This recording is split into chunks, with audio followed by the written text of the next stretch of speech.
Do you think many people struggle with knowing that they're loved? I did a search on Google of why is it so hard to know that you're loved? How many search results do you think I came up with? The answer? Billions. Billions. That's a lot. And depending on what day you do the search, I came up with over 3 to 5 billion. That's a lot of people. That's a lot of people struggling with not being able to know that they're loved. They struggle with that. So I'm going to be sharing with you how knowing you're loved changes everything. Do you know? I didn't know. I had that problem. It was hard for me to know I was loved. And I was ashamed of having that problem, of struggling with that. I was ashamed of feeling unloved. And I was ashamed of feeling that there was something inherently wrong with me that made me unlovable. And I thought I was alone.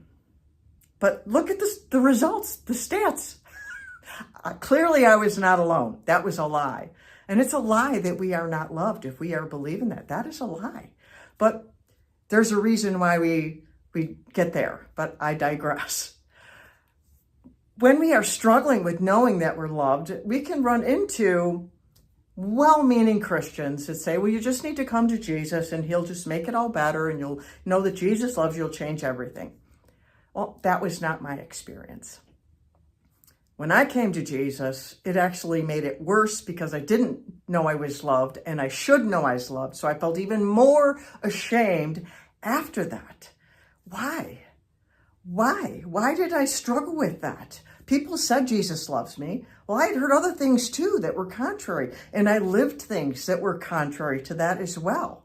Have you ever heard of the poem, Children Live What They Learn? It's a poem about how our experiences teach us. Our experiences, they teach us. Those billions of people, they experienced something that taught them that love could not be trusted. So why? Well, when I was in counseling for writing my first book, how my counselor put it was, something went terribly wrong. I was stunned. You mean it's not my fault that I feel this way? No. And if you feel this way, it is not your fault either. Something went terribly wrong. Something went terribly wrong. So what went wrong? We experienced something that taught us contrary to the truth. We experienced something that made us believe that this love could not be trusted. But there is a love that can be trusted. Unconditional love. Conditional love? Nope. Unconditional love? It's a game changer. I have a story for you. When I was a teenager, and I was just suffering so much inner pain and turmoil, I would go on long walks all the time. And on one of these walks, I found a stray dog on the side of the road, next to the overpass of the freeway. And this dog had golden hair, but it was all matted and dirty. And she whined and she whimpered and she had her legs bent and she crawled on the ground. She was scared of everything. I looked at her and she just made me so sad. And so I got down close to the ground and I'm coaxing her to come to me. And she hesitated, but finally she sheepishly crawled to me. Didn't even walk, she crawled. And I swooped her up in my arms and I held her and she licked my face and she shook. She was shaking with excitement and fear. Excitement, you're holding me, don't hurt me. You're holding me, don't hurt me. That's a trauma response. And I took her home and I cleaned her up and I named her Biscuit because she was a beautiful golden color like a freshly baked biscuit. She was beautiful. She had a white muzzle and a white blaze on her chest. And as I said, she was a really pretty dog, but she was scared of her own shadow. She would jump at a loud noise or someone's voice or a movement. All of a sudden, she would just jump. But I had her sleep with me on my bed. And she came to believe that the love I had for her could be trusted and it healed her. As an adult, I remembered this experience with Biscuit.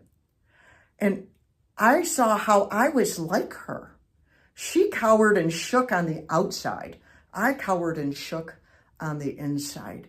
And the love that she trusted as it healed her of her trauma, I found a love that was trusted, and it healed me of my trauma. And that's why I connect people to the love that heals, because it does. I found a love that can be trusted and heals. The Bible said that God is love. God is love. And he created us in his image and in his likeness, which means the very fabric of our being is made out of love. We were made to be loved and to love. The Bible said he loved us first, just like I loved Biscuit first. Biscuit didn't earn my love. I gave it freely. I saw that she had value. I looked out for her best interest. That's what unconditional love does. It sees value. You have value, and it acts in our best interest. That's what unconditional love does. And that's what God has for us. So why don't we believe this? Because something went terribly wrong. We have an experience that has gotten in our way and taught us not to trust. How do you reach for this love that heals? 3 things. I dare you to believe that this thing called unconditional love is true, is real. It exists. If you haven't experienced it, I understand the struggle. I've been there. The second thing is dare to believe that you are worthy of love because God created you. It's not based on you. It's based on God. And 3, learn what this true love is and experience it. Ask God to help you. He will help you. He helped me, and I can help you if you want also. Because this true love, it will give you courage, it will give you peace, it will give you compassion, and it will give you power. It will give you courage to accept yourself and be seen. It will give you peace that you are worthy. You have value apart from your behavior. It will give you compassion for yourself and others, and it will give you the power to believe and trust this love, even when you don't understand things, because you're going to not understand things in life. That's the way it is. But God is faithful, even when we're not. It's who he is. You are loved deeply, completely, unconditionally, and eternally. I'm Danielle Bernock from DanielleBernock.com, that lady on the internet who loves you. Mwah.